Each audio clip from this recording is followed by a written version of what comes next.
India आजकल, सच खबर हर पल। हेलो दोस्तों, नमस्कार। मैं हूं आईपीएस यादव। आप देख रहे हैं इंडिया आजकल, सच खबर हर पल। पेश है आज का एपिसोड, जिसमें हम ओशो के एक प्रवचन के बारे में बात करेंगे। आइए देखते हैं क्या है। अच्छा, अपने बेबाक अंदाज और बेबूझ पहेलियों के लिए जाने जाते हैं। इस प्रवचन में भी वो ऐसा ही कह रहे हैं। हमको लगता है कि हम जब सवाल पूछते हैं तो हमें जवाब मिल जाता है, तो उसके साथ में ज्ञान भी मिल जाता है, लेकिन ऐसा नहीं है। इस प्रवचन में आप यह जानेंगे कि जवाब का मिलना ज्ञान का मिलना नहीं है। वो कैसे, आइए देखते हैं। प्रश्न जहां गिर जाता है वहां ज्ञान है, उत्तर जहां मिल जाता है वहां ज्ञान नहीं है। प्रश्न जहां गिर जाता है वहां ज्ञान है, यह थोड़ा समझने जैसी बात है। हम सोचते हैं कि ज्ञान है उत्तर का मिलना, और मैं आपसे कहता हूं कि ज्ञान है प्रश्न का भी गिर जाना। एक युवा खोजी बुद्ध के पास में गया और उसने जीवन भर में बहुत से प्रश्न खोजे जिनके उत्तर नहीं थे। उसने जाकर वे प्रश्न बुद्ध के सामने रखे और कहा कि मैं चाहता हूं कि इनके उत्तर आप दें। बुद्ध ने कहा, पहले भी और किसी से ये प्रश्न पूछे हैं? उस युवक ने कहा, बहुतों से पूछे हैं। 30 वर्ष से इसी काम में लगा हुआ हूं, बहुत श्रम किया है, अब तक आधी जिंदगी भी इसी में गंवाई है। तो बुद्ध ने कहा कि इतनों से पूछे उत्तर मिला कोई उत्तर या नहीं? जिनसे पूछा था उन्होंने उत्तर दिए या नहीं? उस खोजी ने कहा कि सबने उत्तर दिए। बुद्ध ने कहा कि उन्होंने उत्तर दिए, तुझे उत्तर मिला या नहीं? तो उस व्यक्ति ने कहा कि मुझे उत्तर मिल जाता तो फिर मैं आपसे पूछने क्यों आता? मुझे उत्तर नहीं मिला। तो बुद्ध ने कहा कि इतने लोगों से पूछने के बाद तुझे अगर उत्तर नहीं मिला, फिर भी तू पूछे ही चला जा रहा है। तुझे यह ख्याल नहीं आया कि कहीं ऐसा तो नहीं है कि पूछते पूछते मिलेगा ही नहीं? मैं भी तुझे उत्तर दूंगा, उससे भी तुझे उत्तर नहीं मिलेगा, क्योंकि आज तक उत्तर देने से उत्तर मिला ही नहीं है। फिर वह आदमी पूछने लगा कि फिर मैं क्या करूं?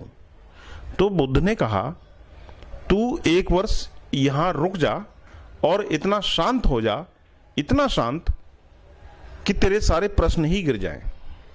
और फिर वर्ष भर बाद जब तेरा चित्त पूरी तरह से शांत हो जाएगा, अगर तूने पूछा तो मैं तुझको उत्तर जरूर दूंगा और तुझे उत्तर मिल जाएगा। एक भिक्षु वृक्ष के नीचे बैठे हुए यह सुनता था। वह जोर से खिलखिला करके हंस पड़ा। उस नए आए आगंतुक ने पूछा, आप हंसते क्यों हैं? तो उस भिक्षु ने कहा, धोखे में मत पड़ जाना। मैं भी कुछ वर्ष पहले बुद्ध के पास इसी तरह पूछने आया था।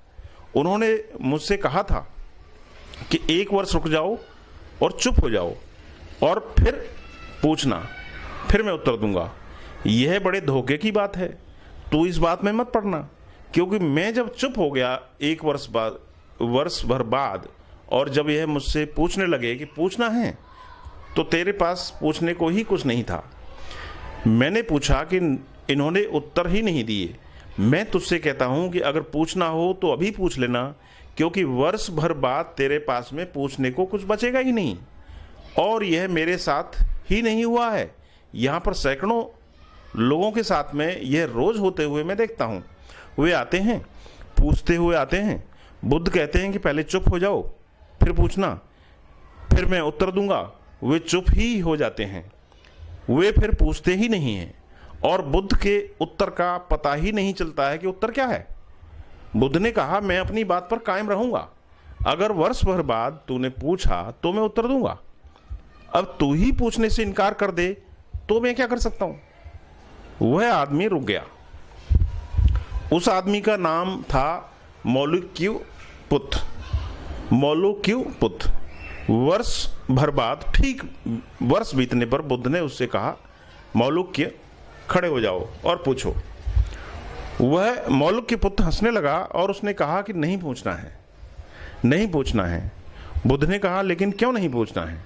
उसने कहा कि पूछने को कुछ बचा ही नहीं।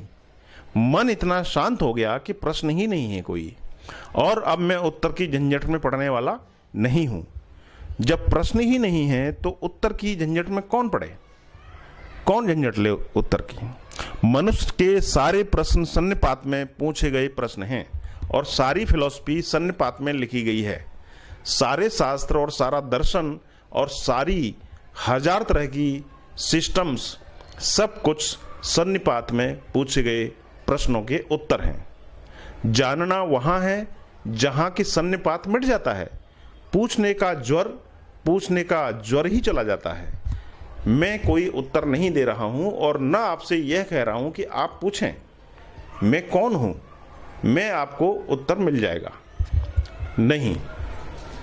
इस तीव्र जिज्ञासा की आग में पूछते पूछते सारे प्रश्न ही जलकर खाक हो जाएंगे, सब उत्तर सब गिर जाएंगे और अंत में जो रह जाएगा वही है और वही उत्तर है।